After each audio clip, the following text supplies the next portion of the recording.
ഈശോ മിശിഹായ്ക്ക് സ്തുതിയായിരിക്കട്ടെ. മലങ്കര കാത്തലിക് ടിവിയുടെ കൃപ നിറയുന്ന കുടുംബങ്ങൾ എന്ന പരമ്പരയിലെ 5-ാമത്തെ പ്രഭാഷണത്തിലേക്ക് നമ്മുടെ കർത്താവായ യേശു മിശിഹായുടെ അതുല്യനാമത്തിൽ സ്നേഹപൂർവ്വം സ്വാഗതം. ഇന്നത്തെ നമ്മുടെ വിഷയം കുഞ്ഞുങ്ങളുടെ പഠനവും മാതാപിതാക്കളും എന്നുള്ളതാണ്.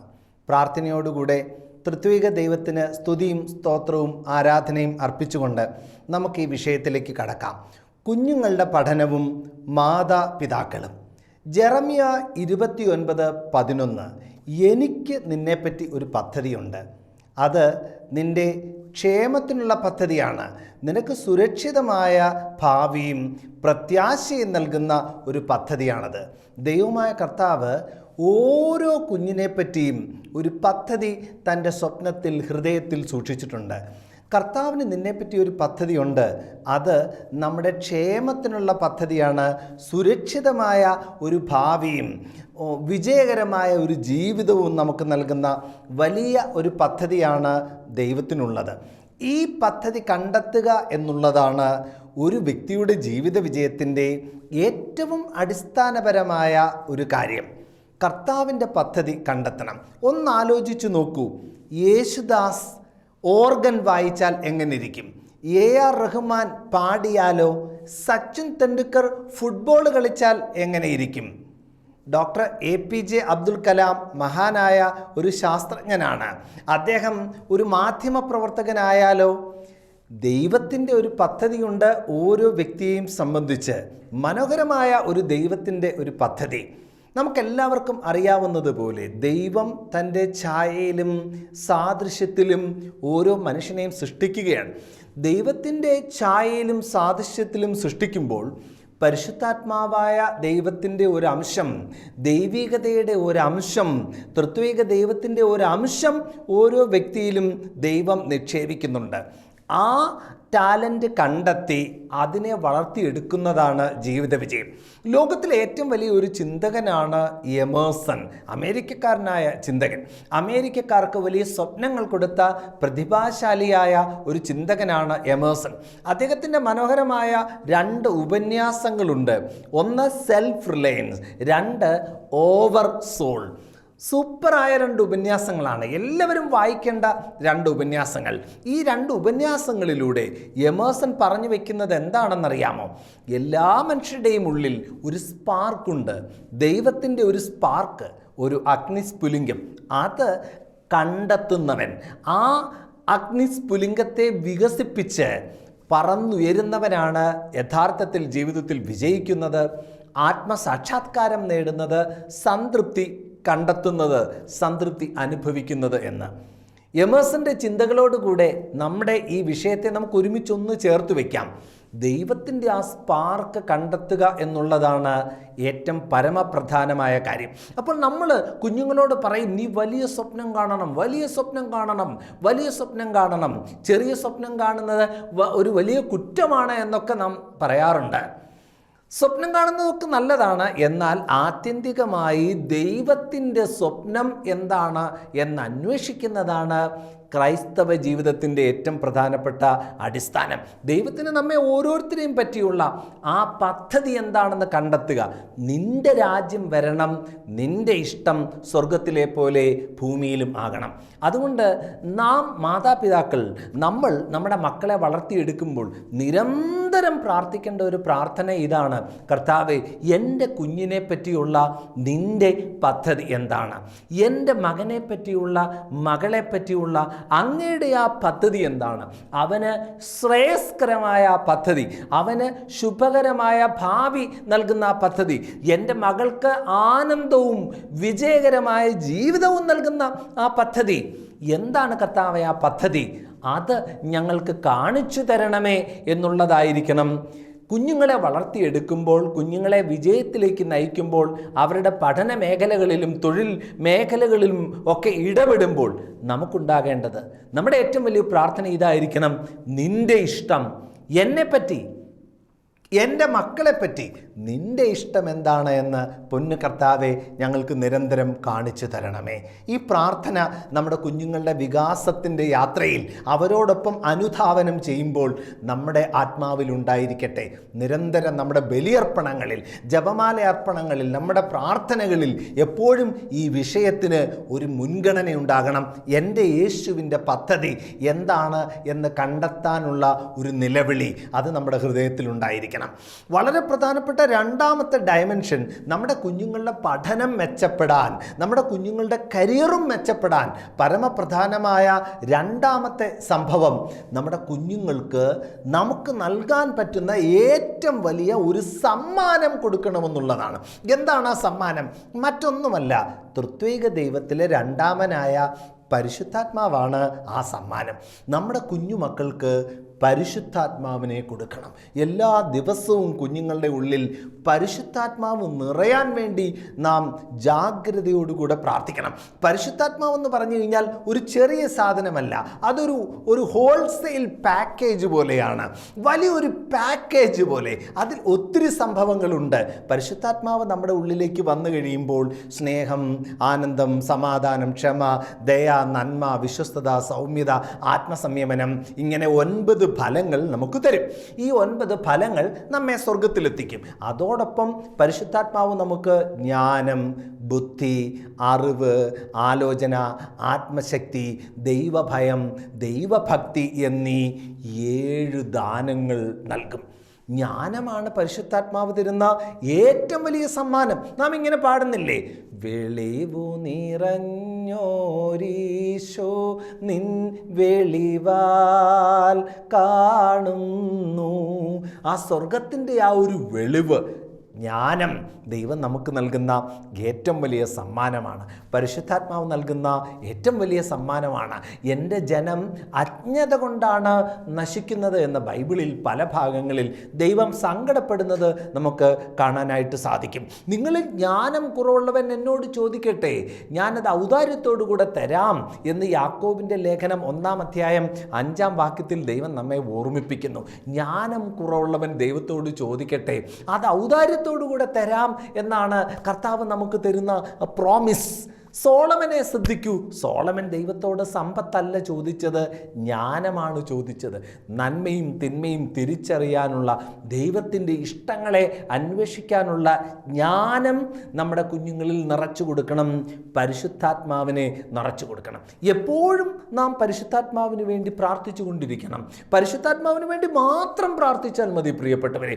ഒരു കുഞ്ഞിന് അവൻ്റെ ജീവിതത്തിൽ വിജയം നേടാൻ, ആത്മസംതൃപ്തി ലഭിക്കാൻ നാം ധാരാളം കാര്യങ്ങൾക്ക് വേണ്ടി യഥാർത്ഥത്തിൽ പ്രാർത്ഥിക്കേണ്ട ആവശ്യമില്ല. അവൻ IELTS പാസ്സാക്കണേ, അവന് A+ കൊടുക്കണേ, അങ്ങനെയൊക്കെയുള്ള കുഞ്ഞു കുഞ്ഞു പ്രാർത്ഥനകളുടെ ആവശ്യമില്ല. ഒരൊറ്റ പ്രാർത്ഥന മതി, പരിശുദ്ധാത്മാവിനാൽ അവൻ നിറയപ്പെടണമേ, പരിശുദ്ധാത്മാവിൻ്റെ വലിയ അഭിഷേകം അവന് നൽകണമേ എന്നുള്ള ഒരു പ്രാർത്ഥന. ആ ഒരൊറ്റ പ്രാർത്ഥനയിൽ ബാക്കി എല്ലാം അടങ്ങിയിരിക്കുന്നു. കർത്താവ് നമ്മോട് പറയുന്നത് ശ്രദ്ധിച്ചിട്ടില്ലേ? നിങ്ങൾ ആദ്യം അവിടുത്തെ രാജ്യവും അവിടുത്തെ നീതിയും അന്വേഷിക്കുക, അതോടൊപ്പം നിങ്ങൾക്ക് സകലതും കൂട്ടിച്ചേർത്ത് തരാമെന്ന്. നമ്മുടെ കുഞ്ഞുങ്ങൾക്ക് നമുക്ക് പരിശുദ്ധാത്മാവിനെ നിറച്ചു കൊടുക്കാനായിട്ട് ജാഗ്രതയോടുകൂടെ പരിശ്രമിക്കാം. എല്ലാ വിശുദ്ധ കുർബാനയിലും എല്ലാ ജപമാല അർപ്പണങ്ങളിലും നാം ഇങ്ങനെ പ്രാർത്ഥിക്കണം, ഒരു നിയോഗം വയ്ക്കണം. എൻ്റെ കുടുംബത്തിൽ, എൻ്റെ ജീവിത പങ്കാളിയിൽ, എൻ്റെ മക്കളിൽ പരിശുദ്ധാത്മാവ് നിറയണമേ, നിറഞ്ഞു കവിയണമേ. മുട്ടോളമല്ല, അരയോളമല്ല, നീന്തി നടക്കത്തക്ക വിധം പരിശുദ്ധാത്മാവിൽ മുങ്ങിക്കുളിക്കാനുള്ള വലിയ ഒരു ഭാഗ്യം നമ്മുടെ കുഞ്ഞുങ്ങൾക്കുണ്ടാകണം എന്നുള്ള ഒരു പ്രാർത്ഥന മാതാപിതാക്കന്മാർ ജാഗ്രതയോടെ, ശ്രദ്ധയോടെ ഹൃദയത്തിൽ സൂക്ഷിക്കണം. എപ്പോഴും ഈ പ്രാർത്ഥന നമ്മുടെ ഹൃദയത്തിലും നമ്മുടെ അധരങ്ങളിലും ഉണ്ടാകണം. യോഹന്നാൻ എഴുതിയ സുവിശേഷം 14-ാം അധ്യായം 16-ാം വാക്യത്തിൽ യേശു കർത്താവ് നമ്മോട് പറയുകയാണ്, ഞാൻ പിതാവിനോട് അപേക്ഷിക്കുകയും എന്നേക്കും നിങ്ങളോടൊപ്പം ആയിരിക്കാൻ മറ്റൊരു സഹായകനെ അവിടുന്ന് നിങ്ങൾക്ക് അയച്ചു തരികയും ചെയ്യും. ആ സഹായകൻ എല്ലാം നിങ്ങളെ പഠിപ്പിക്കും, നിങ്ങളുടെ കൂടെ നടക്കും, ഒരിക്കലും നിങ്ങളെ വിട്ട് പിരിഞ്ഞു പോകുന്നില്ല, നിങ്ങളെ ശക്തിപ്പെടുത്തും. യോഹന്നാൻ 14:26 കർത്താവ് പറയുകയാണ്, ഞാൻ നിങ്ങൾക്ക് നൽകുന്ന സഹായകനായ പരിശുദ്ധാത്മാവ് നിങ്ങളെ എല്ലാം പഠിപ്പിക്കും, ഞാൻ ചെയ്ത കാര്യങ്ങളൊക്കെ നിങ്ങളെ അനുസ്മരിപ്പിക്കും. ഒരിക്കലും നമ്മളെ വിട്ടുപിരിയാത്ത യേശുവിൻ്റെ സാക്ഷ്യങ്ങൾ നമുക്ക് ഓർമ്മിപ്പിച്ചു തരുന്ന പരിശുദ്ധാത്മാവായ ദൈവത്തിനെ നമ്മുടെ കുഞ്ഞു മക്കളിൽ നിറച്ചു കൊടുക്കണം. ശരിക്കും പരിശുദ്ധാത്മാവ് നിറയുമ്പോൾ നമ്മുടെ കുഞ്ഞു മക്കളുടെ പഠനം അത്ഭുതകരമായ രീതിയിൽ വികാസം പ്രാപിക്കുന്നത് നമുക്ക് കാണാൻ പറ്റും. പരിശുദ്ധാത്മാവായ ദൈവത്തിൻ്റെ ആ ഒരു ശക്തി വന്നു കഴിയുമ്പോൾ ഒരു പക്ഷേ 2, 3, 4 മണിക്കൂർ കൊണ്ട് പഠിക്കുന്ന കാര്യങ്ങളൊക്കെ 1 മണിക്കൂർ കൊണ്ടോ അരമണിക്കൂർ കൊണ്ടോ നമ്മുടെ മക്കൾക്ക് പഠിച്ചെടുക്കാൻ പറ്റും. അത്യധ്വാനം ചെയ്യുന്നതും വ്യർത്ഥം. തൻ്റെ ഭക്തൻ ഉറങ്ങുമ്പോഴും കർത്താവ് അവന് വേണ്ടത് നൽകുന്നുവെന്ന് സങ്കീർത്തനം 127 ദൈവവചനം നമ്മെ ഓർമ്മിപ്പിക്കുന്നു. അത്യധ്വാനം ചെയ്യുന്നതും വ്യർത്ഥം. തൻ്റെ ഭക്തൻ ഉറങ്ങുമ്പോഴും കർത്താവ് അവന് വേണ്ടത് നൽകുന്നു. നമ്മുടെ കുഞ്ഞുമക്കൾക്ക് ദൈവം ഒരു പഠിക്കാനുള്ള കഴിവും ഓർക്കാനുള്ള കഴിവും ഒക്കെ നൽകുകയാണെങ്കിൽ, ഒരു കൃപ നൽകുകയാണെങ്കിൽ, പ്രിയപ്പെട്ടവരെ, വളരെ വേഗതയിൽ അവർ പഠനത്തിൻ്റെ മേഖലയിൽ വികാസം പ്രാപിക്കുകയും അവർ പറന്നുയരുകയും ചെയ്യും. അപ്പോൾ നമ്മുടെ കുഞ്ഞുമക്കൾ പഠിച്ചുയരാൻ, പഠിച്ച് മിടുക്കരാവാൻ നാം ശ്രദ്ധിക്കേണ്ട രണ്ടാമത്തെ കാര്യം കുഞ്ഞുമക്കൾക്ക് പരിശുദ്ധാത്മാവിനെ നിറച്ചു കൊടുക്കണമെന്നുള്ളതാണ്. ഒന്നാമത്തെ കാര്യം മറക്കണ്ട, ദൈവത്തിൻ്റെ പദ്ധതി അന്വേഷിക്കാനുള്ള ഒരു ഒരുക്കം നമുക്കും നമ്മുടെ മക്കൾക്കും ഉണ്ടാകണം. 2, പരിശുദ്ധാത്മാവായ ദൈവത്തെ നിറച്ചു കൊടുക്കണം നമ്മുടെ കുഞ്ഞുമക്കൾക്ക്, നമ്മുടെ പ്രാർത്ഥനകളിലൂടെ, നമ്മുടെ ഉപവാസത്തിലൂടെ. മനഃശാസ്ത്രപരമായി പഠനത്തെ കാണാനായിട്ട് പരിശ്രമിച്ചാൽ പഠനം SQ3R ആണ് എന്ന് പറയും. പഠനം എന്താണ്? SQ3R. S സർവേ ആണ്, Q ക്വസ്റ്റ്യൻ ആണ്, റീഡ്, റിഫ്ലക്റ്റ്, റിവ്യൂ. ഇതാണ് 3 R's. Man is A rational animal എന്ന് പറഞ്ഞത് അരിസ്റ്റോട്ടിലാണ്, മഹാനായ ഗ്രീക്ക് ഫിലോസഫർ. മനുഷ്യൻ ഒരു ചിന്തിക്കുന്ന മൃഗമാണ്. നാം ഒരു തത്തമ്മയെ ഒരു കാര്യം പഠിപ്പിക്കുകയാണ് എന്ന് കരുതുക. തത്തമ്മേ പൂച്ച പൂച്ച, തത്തമ്മേ പൂച്ച പൂച്ച, തത്തമ്മേ പൂച്ച പൂച്ച എന്ന് ഒരു 10 തവണ പറഞ്ഞാൽ തത്തമ്മ പിന്നെ പറയാൻ ശ്രമിക്കും, തത്തമ്മേ പൂച്ച പൂച്ച. എന്താണ് പറയുന്നത് എന്ന് തത്തമ്മയ്ക്കറിയില്ല, പക്ഷേ കേട്ട കാര്യം ആവർത്തിക്കുകയാണ് തത്തമ്മ ചെയ്യുന്നത്. നമ്മുടെ കുഞ്ഞുമക്കളുടെയും പഠനം പലപ്പോഴും ഈ തത്തമ്മ പഠിക്കുന്നത് പോലെയാണ്. പണ്ടൊരിക്കൽ ഒരു കൊച്ചുകുട്ടി വിവിധ തരം സോയിലിനെ പറ്റി പഠിച്ചു. പരീക്ഷയ്ക്ക് നന്നായിട്ട് എഴുതി നല്ല മാർക്ക് വാങ്ങി. ഞാൻ ആ കൊച്ചുകുട്ടിയുടെ അടുത്ത് നിന്ന് ഒരു കയ്യിൽ അല്പം മണൽ വാരി എടുത്തിട്ട് കുട്ടിയോട് ചോദിച്ചു, ഇതെന്ത് സോയിലാണ്? ഞാൻ കുട്ടിയോട് ചോദിച്ചു, ഇതെന്ത് സോയിലാണ്? കുട്ടിക്കറിയില്ല. ക്വസ്റ്റ്യൻ ആൻസർ കാണാതെ പഠിച്ച് പരീക്ഷയ്ക്ക് ഫുൾ മാർക്ക് 50ൽ 50 വാങ്ങിയ കുട്ടിക്ക് ഈ വാരിയ മണ്ണ് സാൻഡി സോയിലാണ് എന്നറിയില്ല. സാൻഡി സോയിൽ, ക്ലേ സോയിൽ എന്നൊക്കെ ഈ കുട്ടി പഠിച്ചിട്ടുണ്ട്. പക്ഷേ ഈ വാരിയെടുത്ത മണ്ണ് സാൻഡി സോയിലാണെന്ന് ഈ കുട്ടിക്കറിയില്ല. പലപ്പോഴും തത്തമ്മേ പൂച്ച പൂച്ച എന്ന് പറയുന്നത് പോലെയാണ് നമ്മുടെ കുഞ്ഞുമക്കളും പഠിക്കുന്നത്. പഠിത്തത്തിന് ശാസ്ത്രീയമായ ഒരു രീതിയുണ്ട്. ആ ശാസ്ത്രീയമായ രീതി അവലംബിക്കുന്നതിന് പകരം ചോദ്യങ്ങളും ഉത്തരങ്ങളും ആവർത്തിക്കുക മാത്രം ചെയ്യുന്ന കുഞ്ഞുങ്ങളെയാണ് പൊതുവെ നാം ഇന്ന് കാണുന്നത്. അതുകൊണ്ട് നമ്മുടെ മക്കളെ പഠിപ്പിക്കുമ്പോൾ SQ3R മെത്തേഡ് ഉപയോഗിച്ച് പഠിപ്പിക്കണം. എന്താണ് SQ3R മെത്തേഡ്? ഒരു പാഠം എടുത്ത് വായിക്കുമ്പോൾ, പഠിക്കുമ്പോൾ ആദ്യത്തെ സ്റ്റെപ്പ് സർവേ ആണ്. ആ പാഠപുസ്തകം നന്നായിട്ട് നിരീക്ഷിക്കുക. ഒരുപക്ഷെ ആ പാഠപുസ്തകത്തിൻ്റെ മെയിൻ ടൈറ്റിൽ എന്താണെന്ന് വായിക്കേണ്ടി വരും. ആ പാഠത്തിൻ്റെ ടൈറ്റിൽ എന്താണെന്ന് വായിക്കണം. എഴുതിയതാരാണ് എന്ന് നോക്കണം. അതിനകത്ത് എത്ര കണ്ടൻ്റ് ഉണ്ട് എന്നൊന്ന് മറിച്ച് നോക്കണം. 2, 3, 4, 5 പേജ്. എത്ര ചിത്രങ്ങളുണ്ട് എന്ന് ഒന്ന് മറിച്ച് നോക്കണം. ഇതാണ് സർവേ. വളരെ ഇമ്പോർട്ടൻ്റ് ആയിട്ടുള്ള പഠനത്തിൻ്റെ ഒന്നാമത്തെ സ്റ്റെപ്പ് ഇതാണ്, സർവേ. രണ്ടാമത്തത് Q ആണ്, ക്വസ്റ്റ്യൻ, എന്താണ് ഈ പാഠത്തിൽ പറഞ്ഞിരിക്കുന്നത് എന്ന് കുട്ടിയോട് ഒന്ന് ചോദിക്കാൻ പരിശ്രമിക്കണം. എന്താണ് ഈ പാഠത്തിലെ കണ്ടന്റ് എന്ന് ആദ്യമേ തന്നെ ഒരു ചോദ്യമായി അതൊന്ന് മനസ്സിലാക്കി കഴിഞ്ഞാൽ ആ പാഠം വായിക്കുന്നത് നമുക്ക് കൂടുതൽ വിജ്ഞാനം പ്രദാനം ചെയ്യും. അതിന് വളരെ എളുപ്പമുള്ള ഒരു മാർഗമുണ്ട്, ലളിതമാണ്. പാഠപുസ്തകത്തിൻ്റെ അവസാനം നൽകിയിരിക്കുന്ന ആ ചോദ്യങ്ങളിലൂടെ ഒന്ന് കടന്നു പോയാൽ മതി. ആ ചോദ്യങ്ങളെല്ലാം ഒന്ന് വായിച്ചു കഴിഞ്ഞാൽ ക്യൂ കഴിഞ്ഞു, ക്വസ്റ്റ്യൻ യെസ് ക്യൂ, സർവേ കഴിഞ്ഞു, ക്വസ്റ്റ്യനും കഴിഞ്ഞു. ഇനി 3 പ്രധാനപ്പെട്ട സ്റ്റെപ്സ് ആണ് റീഡ്, റിഫ്ലക്റ്റ്, റിവ്യൂ. ഒന്നാമത്തെ സ്റ്റെപ്പ് വായന. ശ്രദ്ധാപൂർവമായ ഒരു വായനയാണ് ഒരു പാഠം പഠിക്കുന്നതിന് ആവശ്യം. ഒരു പാരഗ്രാഫ് എടുത്താൽ ആ പാരഗ്രാഫിൽ ഒരു ഫസ്റ്റ് സെൻറ്റൻസ് ഉണ്ട്, അത് ഇൻട്രൊഡക്ഷനാണ്. അതിൻ്റെ താഴെ ഒരു ബോഡിയുണ്ട്, ലാസ്റ്റ് സെൻറ്റൻസ് ഒരു കൺക്ലൂഷനുമാണ്. ഇതാണ് ഒരു പാരഗ്രാഫിൻ്റെ സ്ട്രക്ചർ. ഒരു പാഠം എടുത്തു കഴിഞ്ഞാലും അതിനൊരു ഇൻട്രൊഡക്ഷൻ ഉണ്ട്, ഒരു ബോഡിയുണ്ട്, ഒരു കൺക്ലൂഷനുമുണ്ട്. അപ്പോൾ ഈ സ്ട്രക്ചർ മനസ്സിലാക്കിക്കൊണ്ട് ശ്രദ്ധാപൂർവം ആ പാഠഭാഗം ഒരു തവണ വായിക്കണം, ശ്രദ്ധയോടെ വായിക്കണം.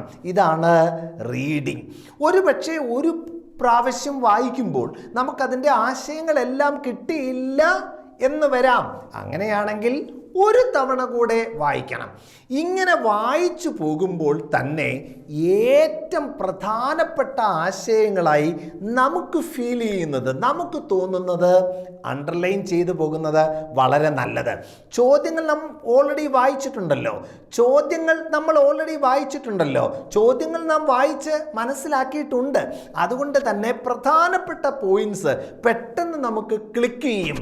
അപ്പോൾ അതെല്ലാം ഒന്ന് അണ്ടർലൈൻ ചെയ്തു പോവുക. അങ്ങനെ വലിയ ഒരു പാരഗ്രാഫ് വായിച്ചു എന്ന് കരുതുക, ഒരിക്കൽ കൂടെ വായിച്ചു, രണ്ടാമത്തെ വായനയിൽ പ്രധാനപ്പെട്ട പോയിന്റ്സ് അണ്ടർലൈൻ ചെയ്തു, അപ്പോൾ റീഡിംഗ് കഴിഞ്ഞു.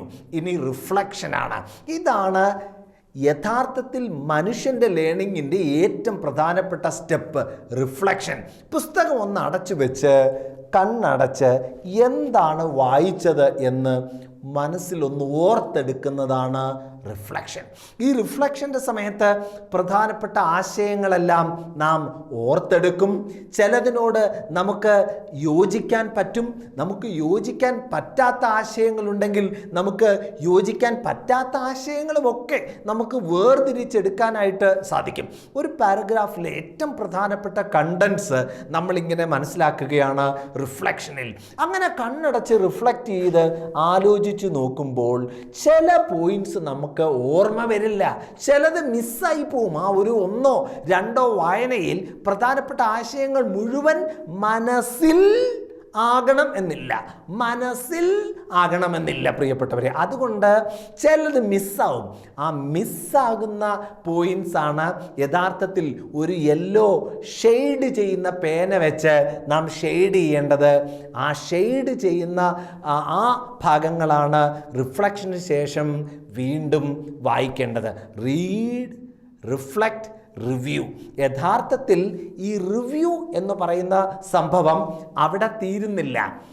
പഠിച്ചുകൊണ്ടിരിക്കുന്ന അവസ്ഥയിൽ തന്നെ ആ മിസ്സായ പോയിന്റ് നമ്മളൊന്ന് റിവ്യൂ ചെയ്യുന്നു. സാധിക്കുന്നെങ്കിൽ 1 hourന് ശേഷം വീണ്ടും ആ മിസ്സായ പോയിന്റ്സ് മാത്രം ഒന്ന് റിവ്യൂ ചെയ്യണം. ഒരു 3 മണിക്കൂറിന് ശേഷം മിസ്സായ പോയിന്റ്സ് വീണ്ടും ഒന്നും കൂടെ ഒന്ന് ഓടിച്ചു നോക്കുക. 6 മണിക്കൂറിനും 12 മണിക്കൂറിനും 24 മണിക്കൂറിനും ശേഷം വീണ്ടും ആ മിസ്സായ പോയിന്റ്സ് ഒന്ന് ഓടിച്ചു നോക്കാൻ സാധിച്ചാൽ, എബിംഗ്ഹോസ് എന്ന് പറയുന്ന മഹാനായ മനഃശാസ്ത്രജ്ഞൻ പറയുന്നത് പോലെ, ഈ പഠിച്ച കാര്യം മെല്ലെ നാം ഷോർട്ട് ടേം മെമ്മറിയിൽ നിന്ന് ലോങ് ടേം മെമ്മറിയിലേക്ക് മെല്ലെ രാസമാറ്റത്തോടുകൂടെ മാറ്റിയെടുക്കും. നമ്മുടെ തലയിൽ വ്യക്തമായ രാസമാറ്റങ്ങളോടുകൂടെ ഈ ആശയം സ്റ്റോർ ചെയ്യപ്പെടുകയും ചെയ്യും.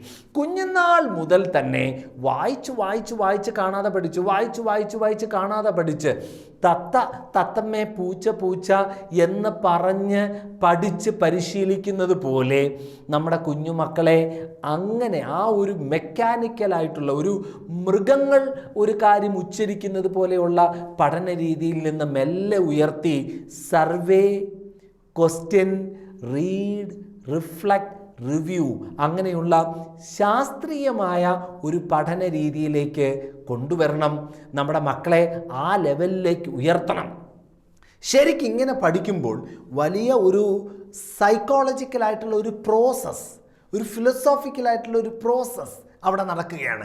സൈക്കോളജിക്കലായിട്ടും ഫിലോസോഫിക്കലുമായിട്ടുള്ള ആ പ്രോസസ്സിനെ നമ്മൾ അബ്സ്ട്രാക്ഷൻ എന്ന് വിളിക്കും. അതായത് ഒരു വലിയൊരു കാര്യം കണ്ടാൽ അതിലെ എസെൻഷ്യലായിട്ടുള്ള എലമെൻസിനെ സ്വാംശീകരിച്ചെടുക്കാൻ, വേർതിരിച്ചെടുക്കാനുള്ള മനസ്സിൻ്റെ ഒരു കഴിവാണ് അബ്സ്ട്രാക്ഷൻ എന്ന് പറയുന്നത്. അപ്പോൾ ഈ SQ3R മെത്തേഡ് കുഞ്ഞുനാൾ മുതൽ തന്നെ നമ്മുടെ കുഞ്ഞുമക്കളെ ശീലിപ്പിച്ചെടുക്കണം. ഒരു കാര്യം വ്യക്തമായി കാണാതെ പഠിച്ച് അതേപോലെ പേപ്പറിൽ എഴുതി വെച്ച് 50ൽ 50 മാർക്ക് വാങ്ങുന്ന കുട്ടിയല്ല മിടുക്കൻ. ഒരിക്കലും മറക്കരുത്. ഒരു കാര്യം വായിച്ച് മനസ്സിലാക്കി തൻ്റെ സ്വന്തം ഭാഷയിൽ ആ പഠിച്ച കാര്യത്തെ അവതരിപ്പിക്കാൻ ശ്രമിക്കുന്ന കുട്ടിയാണ് മിടുക്കൻ. ഒരുപക്ഷെ അവൻ 50ൽ 50 കിട്ടി എന്ന് വരില്ല, 45ഓ 46ഓ 40ഓ ഒക്കെ ആയിരിക്കും. പക്ഷേ SQ3R മെത്തേഡിൽ പഠിക്കുന്ന കുട്ടി അവൻ്റെ കുഞ്ഞു ക്ലാസ്സുകളിൽ നിന്നുയർന്ന് 8, 10, 12 ഈ പ്രൊഫഷണൽ എഡ്യൂക്കേഷൻ അല്ലെങ്കിൽ ഡിഗ്രി, PG, PhD എന്നൊക്കെയുള്ള മേഖലകളിലേക്ക് ഉയർന്നു പറക്കാൻ കരുത്തുള്ള വ്യക്തിയായി മാറും. അതുകൊണ്ട് നമ്മുടെ കുഞ്ഞുമക്കൾക്ക് ശാസ്ത്രീയമായ ഒരു പഠന രീതി അവലംബിക്കാൻ ജാഗ്രതയോടുകൂടെ മാതാപിതാക്കളായ നമ്മളെല്ലാവരും ശ്രമിക്കേണ്ടതാണ്. 4ാമത് ഓർത്തിരിക്കേണ്ട വളരെ ഇമ്പോർട്ടൻ്റ് ആയിട്ടുള്ള ഒരു കാര്യം, നമ്മുടെ കുഞ്ഞുമക്കളിൽ നമ്മുടെ സ്വപ്നങ്ങൾ അടിച്ചേൽപ്പിക്കരുത് എന്നുള്ളതാണ്. പലപ്പോഴും മാതാപിതാക്കന്മാർക്ക് ചില സ്വപ്നങ്ങളുണ്ടായിരുന്നു, അവർക്ക് അത് അവരുടെ ജീവിതത്തിൽ സാക്ഷാത്കരിക്കാനായി സാധിച്ചില്ല. അതുകൊണ്ട് ആ സ്വപ്നങ്ങൾ സാക്ഷാത്കരിക്കുന്നതിന് വേണ്ടി മക്കളെ കുഞ്ഞുനാൾ മുതലേ പരിശീലിപ്പിച്ച് ആ കുഞ്ഞുമക്കളെ ആ ലെവലിലേക്ക് ഉയർത്തി തങ്ങളുടെ സ്വന്തം സ്വപ്നങ്ങൾ, മാതാപിതാക്കന്മാരുടെ സ്വന്തം സ്വപ്നങ്ങൾ സാക്ഷാത്കരിക്കാൻ ശ്രമിക്കുന്ന ധാരാളം മാതാപിതാക്കളുണ്ട്. ഒരു കുഞ്ഞ് ഒരു ജോലി ചെയ്യുമ്പോൾ അവനത് ആസ്വദിക്കാൻ സാധിക്കണം. അതാണ് ഏറ്റവും പ്രധാനപ്പെട്ട കാര്യം. ജോർജ് ബെർണോട്ട് ഷോ പറഞ്ഞിട്ടുണ്ട്, ആരാണോ തൻ്റെ ഹോബിയെ ഒരു ജോലിയായി മാറ്റുന്നത്, ആരാണോ തൻ്റെ വിനോദത്തെ ഒരു തൊഴിലായി മാറ്റുന്നത്, അവനാണ് മിടുക്കൻ, അവനാണ് ഏറ്റവും വലിയ ഭാഗ്യവാൻ എന്ന്. നമ്മുടെ കുഞ്ഞുമക്കളുടെ ആ ജന്മവാസനകളെ, ദൈവം അവരുടെ ഉള്ളിൽ നിക്ഷേപിച്ചിരിക്കുന്ന ആ താലന്തുകളെ ജാഗ്രതയോടെ കണ്ടെത്തി അതിനെ വളമിട്ട് പരിപോഷിപ്പിച്ച് വേലി കെട്ടി കാത്തു സൂക്ഷിച്ച് അവരുടെ ഉള്ളിലെ ആ സ്പാർക്ക് വികസിപ്പിച്ചെടുക്കണം. നമ്മുടെ കുഞ്ഞുമക്കളുടെ എല്ലാവരുടെയും ഉള്ളിൽ ഇങ്ങനെ ചില വാസനകളുണ്ട്. എങ്ങനെയാണ് ഈ വാസനകൾ കണ്ടെത്തുന്നതെന്നറിയാമോ? എന്ത് ചെയ്യുമ്പോഴാണ് അവർക്ക് ആവേശം, എന്ത് ചെയ്യുമ്പോഴാണ് അവർ ഏറ്റവും കൂടുതൽ ആസ്വദിക്കുന്നത്, എന്ത് ചെയ്യുമ്പോഴാണ് നമ്മുടെ കുഞ്ഞുങ്ങൾക്ക് ബോറടിക്കാത്തത് എന്ന് നമ്മൾ നിരീക്ഷിക്കണം. എന്ത് കാണുമ്പോഴാണ് നമ്മുടെ കുഞ്ഞുമക്കളുടെ കൃഷ്ണമണി വലുതാകുന്നത് എന്ന് നോക്കണം. ചൈനീസ് കച്ചവടക്കാരെ പറ്റി പറയാറുണ്ട്. സ്ട്രീറ്റ്സിലിരിക്കുന്ന കച്ചവടക്കാർ, അവർ ആളുകളുടെ കണ്ണിലെ കൃഷ്ണമണി വികസിക്കുന്നത് നോക്കിയാണ് പ്രോഡക്ട്സിന് വില പറയുന്നതെന്ന് പ്രിയപ്പെട്ടവരെ. കാരണം ഒരു കാര്യം വലിയ ആവേശത്തോടെ, വലിയ താല്പര്യത്തോടു കൂടെ നോക്കുമ്പോൾ കൃഷ്ണമണി വികസിക്കും. അപ്പോൾ വില അല്പം കൂട്ടി പറഞ്ഞാലും അവരത് വാങ്ങിച്ചുകൊള്ളും. നമ്മുടെ കുഞ്ഞുമക്കൾ ഇങ്ങനെ കണ്ണ് വികസിച്ച് താല്പര്യത്തോടുകൂടെ ശ്രദ്ധയോടുകൂടെ നോക്കുന്നത് എന്തിനെയാണ്? ഏത് പുസ്തകങ്ങളാണ് അവർ തുറന്നു നോക്കുന്നത്? ആരുടെ കഥകൾ കേൾക്കാനാണ് അവർക്ക് ഏറ്റവും കൂടുതൽ ഇഷ്ടം എന്നൊക്കെ മാതാപിതാക്കൾ ശ്രദ്ധിക്കണം. അങ്ങനെ നമ്മുടെ കുഞ്ഞുമക്കളുടെ ഉള്ളിൽ ഉറങ്ങിക്കിടക്കുന്ന ആ ജീനിയസിനെ കണ്ടെത്തണം. മനോഹരമായ ഒരു കവിതയിൽ കവി ഇങ്ങനെ പറയുകയാണ്, എത്രയോ തുഞ്ചന്മാരും കുഞ്ചന്മാരും ഭാരതാംബേ നിന്റെ വയറ്റിൽ വെച്ച് മരിച്ചുപോയി, ചാവിള്ളകളായിപ്പോയി, അവരാരും ജനിച്ചു വീണില്ല. അമ്മയുടെ ഉദരത്തിൽ വെച്ച് തന്നെ അവർ മരിച്ചുപോയി. എന്താണ് കവിതയുടെ അർത്ഥം എന്ന് മനസ്സിലായോ? ധാരാളം ടാലൻസ് ഉള്ള കുഞ്ഞുമക്കളെ ദൈവം നമുക്ക് തരുന്നു. പക്ഷേ ആ താലന്തുകൾ കണ്ടുപിടിക്കാതെ, ആ താലന്തുകൾ തിരിച്ചറിയാതെ നാം അത് വെറുതെ പാഴാക്കി കളയുന്ന വലിയ ദയനീയമായ അവസ്ഥകൾ നമ്മുടെ ചുറ്റുപാടും നമുക്ക് കാണാനായിട്ട് സാധിക്കും. നമ്മുടെ കുഞ്ഞുമക്കളെ അവരുടെ താലന്തുകൾ കണ്ടുപിടിക്കാൻ, അവരുടെ ഉള്ളിലുള്ള ജന്മനാ ഉള്ള ജന്മവാസനകൾ കണ്ടുപിടിക്കാൻ സഹായിക്കേണ്ട കഥാപാത്രങ്ങളാണ് അധ്യാപകരും മാതാപിതാക്കളും. കുഞ്ഞുമക്കൾ പഠിക്കാതിരിക്കുമ്പോൾ, ഹോംവർക്ക് ചെയ്യാതിരിക്കുമ്പോൾ, ഒത്തിരി കളി തമാശ പരിപാടികളിലേക്കൊക്കെ പോയി പഠനത്തെ മറന്നു കളയുമ്പോൾ, എന്താണ് എൻ്റെ കുഞ്ഞിന് ഒരു കുഴപ്പം, ഇവന് പഠനത്തിൽ താല്പര്യമില്ലല്ലോ എന്നൊക്കെ മാതാപിതാക്കന്മാർ ചിന്തിക്കാറുണ്ട്. യഥാർത്ഥത്തിൽ നമ്മുടെ കുഞ്ഞുമക്കൾക്ക് ഒരു വിനോദം പോലെ കൗതുകകരമായ രീതിയിൽ നമുക്ക് പാഠ്യവിഷയങ്ങളെ അവതരിപ്പിക്കാൻ പറ്റുന്നില്ല എന്നതാണ് പ്രധാനപ്പെട്ട പ്രശ്നം കുട്ടിയുടേതല്ല, നമ്മളുടേതാണ്. ഒരിക്കലൊരു ടീച്ചർ ഒരു ചിത്രം ബ്ലാക്ക് ബോർഡിൽ വരച്ചിട്ട് ഒരു കുട്ടിയോട് ചോദിച്ചു എന്താണിത് എന്ന്. കുട്ടി മൂങ്ങ എന്നാണ് പറഞ്ഞത്. അപ്പോൾ ടീച്ചറിന് ഭയങ്കര ദേഷ്യം വന്നു. ഇതാണോ മൂങ്ങ എന്ന് പറഞ്ഞ് ഭയങ്കര ബഹളം. അവസാനം ടീച്ചർ പറഞ്ഞു, ഞാനൊരു പൂച്ചയാണ് വരച്ചത് എന്ന്. കുട്ടി അവിടെ നിന്ന് പിറുപിറുത്തു. പൂച്ചയെ ആദ്യം ടീച്ചർ വരയ്ക്ക്, പിന്നെ ചോദ്യരുന്ന്. കുട്ടി ഇരുന്ന് പിറുപിറുക്കുകയാണ്. ആദ്യം നല്ല വൃത്തിയുള്ള ഒരു പൂച്ചയെ ടീച്ചർ വരയ്ക്ക്, പിന്നീട് ചോദിച്ചാലല്ല ഞങ്ങൾക്ക് പൂച്ച എന്ന് പറയാൻ പറ്റൂ. പലപ്പോഴും കുട്ടിയുടെ ഭാഗത്തല്ല പ്രശ്നം. പാഠ്യവിഷയങ്ങളെ, പഠിക്കുന്ന വിഷയങ്ങളെ കഥ പോലെ കൗതുകകരമായി, രസകരമായി, മൾട്ടി സെൻസറി ആയിട്ടൊക്കെ നമ്മുടെ കുഞ്ഞുമക്കൾക്ക് കൊടുക്കാൻ നമ്മൾ മറന്നു പോകുന്നു. അധ്യാപകരായ എല്ലാവരുടെയും, എല്ലാ മാതാപിതാക്കന്മാരുടെയും പരമപ്രധാനമായ ഒരു ദൗത്യമാണ് കുഞ്ഞുങ്ങളെ പ്രചോദിപ്പിക്കുക എന്നുള്ളത്. കുഞ്ഞുങ്ങളെ മോട്ടിവേറ്റ് ചെയ്യുക, കുഞ്ഞുങ്ങളെ പ്രചോദിപ്പിക്കണം. A teacher who is teaching without inspiring the pupils to learn is hammering on cold iron.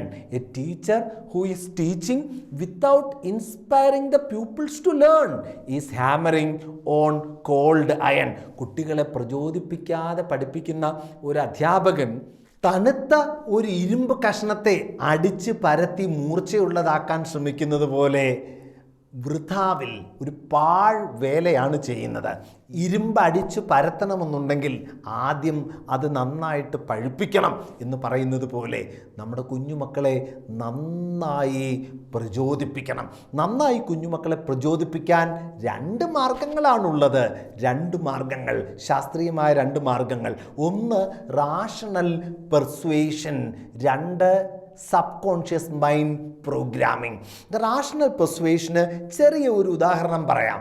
പഠനത്തിൽ വലിയ താല്പര്യമൊന്നുമില്ലാത്ത ഒരു കുട്ടിയോട് നമുക്ക് പറയാം, മോനെ നീ ഇപ്പോൾ 9ാം ക്ലാസ്സിലാണല്ലോ, നിനക്ക് 14 വയസ്സ്, ഇനി ഒരു 10 years, 24 years, 10 years, 11 years നീ നന്നായിട്ട് കഠിനാധ്വാനം ചെയ്താൽ 24-25 years ആകുമ്പോഴേക്കും നീ ഒരു പ്രൊഫഷണലാകും. 35, 45, 55, 65, 75, 85, 95. സപ്പോസ് നീ 95 years വരെ ജീവിച്ചാൽ നിനക്ക് ഒരു 10-35 വർഷം ശമ്പളവും പിന്നെ മരണം വരെ പെൻഷനും നൽകത്തക്ക വിധം നല്ല ഒരു കരിയറിലെത്താൻ നിനക്ക് 10 വർഷം അധ്വാനിച്ചുകൂടെ? 10 വർഷം കഠിനാധ്വാനം ചെയ്താൽ 60-70 വർഷം നേട്ടം കൊയ്യാം. 1 വർഷം കഠിനാധ്വാനം ചെയ്യുന്നതിന് 6-7 വർഷം നേട്ടം കൊയ്യാൻ നമ്മുടെ കുട്ടികൾക്ക് താല്പര്യമാണ്. ഇതാണ് റാഷണൽ പെർസുവേഷൻ. 4, 5, 6, 7 വർഷം കഠിനാധ്വാനം ചെയ്ത് 60-70 വർഷം നേട്ടം കൊയ്യാൻ നമ്മുടെ കുഞ്ഞുമക്കളെ പഠിപ്പിക്കുന്നതാണ് റാഷണൽ പെർസുവേഷൻ. രണ്ടാമത്തെ ഈ മോട്ടിവേഷൻ നൽകാനുള്ള method subconscious mind programming ആണ്.